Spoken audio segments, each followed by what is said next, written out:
Hello student, आज हम लोग का नेक्स्ट क्लास चलेगा 11th का इलेक्टिव हिंदी।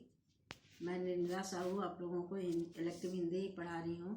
तो 2 पाठ इसमें हम लोग पढ़ चुके हैं। आज पढ़ेंगे हम लोग तीसरा पाठ शुरू करेंगे। और तीसरे पाठ में कवि देव की कविता है हंसी की चोट। इसमें भी 3 पद है, तो तीनों पद में ये अलग अलग वर्णन है। तो आज हम लोग पढ़ रहे हैं हंसी की चोट। कवि देव की कविता है और इस कविता में कवि गोपियों की विरह की दशा का वर्णन किए हैं। वो किस तरह से कृष्ण के वियोग में पागल हुई जा रही हैं, कृष्ण के वियोग में उनका तन मन सब समाप्त होते जा रहा है। इस तरह का वर्णन, जैसे किसी की बहुत चाहत होती है और वो किसी को नहीं मिल पाता है, तब उनकी दशा किस तरह की होती है। ऐसा महसूस होता है जैसे कि उनके प्राण ही निकल जाएंगे। और ऐसी ही यहाँ पर दशा गोपियों की कवि देव जी दिखा रहे हैं कि इस तरह से जब गोकुल छोड़ करके कृष्ण मथुरा चले जाते हैं और मथुरा में गोकुल में ये लोग खोजती रहती हैं, इधर से उधर सारी जगह कृष्ण को खोजती हैं, लेकिन कृष्ण का कहीं वहाँ नामो निशान नहीं है। वो तो उसको छोड़ करके, उस प्रदेश को ही छोड़ करके चले गए दूसरे देश में। तो इनकी वही विरह दशा का एक एक अंग का वर्णन है। जैसे हम जानते हैं सभी कि हमारा जो तन है, हमारा जो मानव जीवन जो है मिला है, वो 5 तत्वों से बना है। अग्नि, जल, वायु, पृथ्वी और आकाश। ये 5 तत्व से हमारी जो मनुष्य शरीर की रचना हुई है। वो कहते हैं कि कृष्ण के वियोग में वो गोपियाँ कहती हैं कि मेरा तो एक एक तत्व वो निकलता जा रहा है। उसी एक एक तत्व किस प्रकार से निकल रहा है, इसका वर्णन यहाँ इस कविता में कवि कर रहे हैं। देखो कवि क्या कहना चाहते हैं। सांसिनी हो सो समीर गयो अरु, आंसुन ही सब नीर गयो ढरी। जैसे जल तत्व है, हम सभी जानते हैं कि हमारे शरीर के लिए जल कितना महत्वपूर्ण है। यदि एक समय भी जल तत्व हमारे शरीर से पानी की कमी जब हो जाती है तो हम कैसे बेहोश हो जाते हैं या फिर कभी बेचैन हो जाते हैं। प्यास जोर से लगती है तो कैसे छटपट करने लगते हैं कि किस तरह से हमें एक घोंट पानी मिले, एक बूंद जल का सहारा मिले।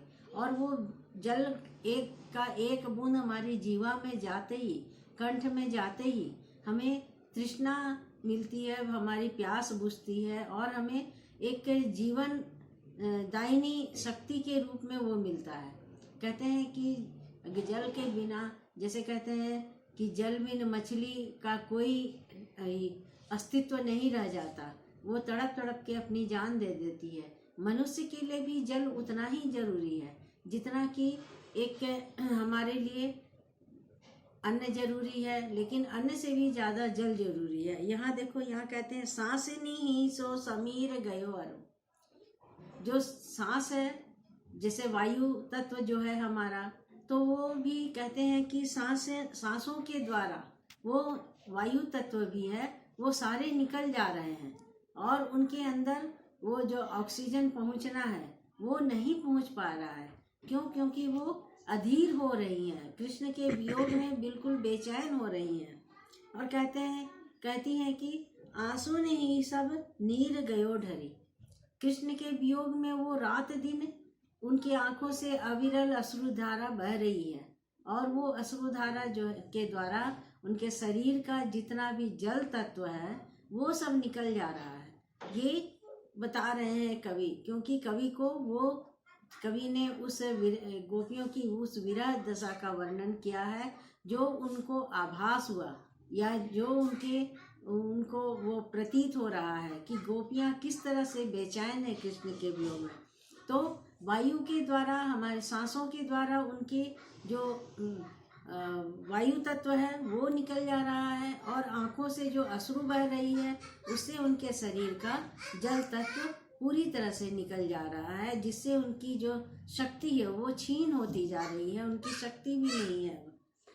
तेज गयो गुण लय अपनो, अरु अरु भूमि गई, तन की तनुता करी।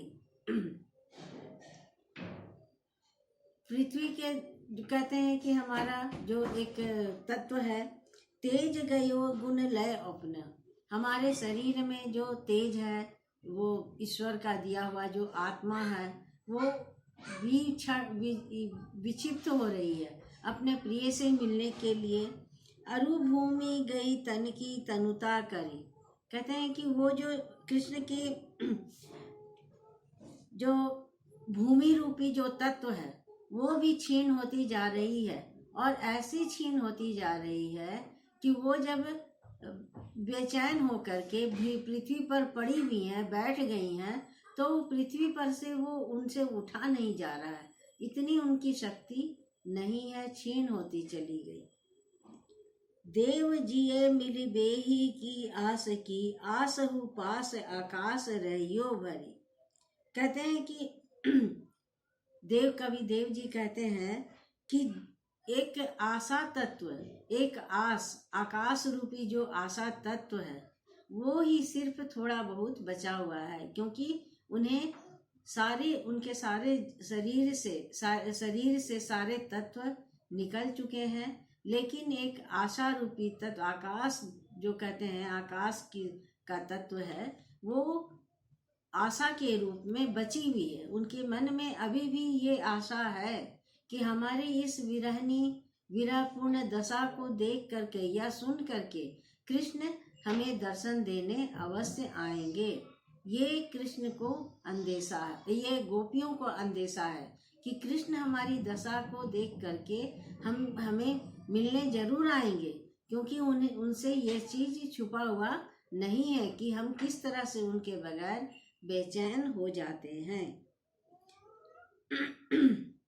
आसहु पास आकाश रहियो भरी, अभी भी थोड़ी थोड़ी आशा उनके मन में बची हुई है कि हमारे पास श्री कृष्ण जरूर आएंगे। इसलिए वो थोड़ी बहुत अभी उनमें जान बची हुई है।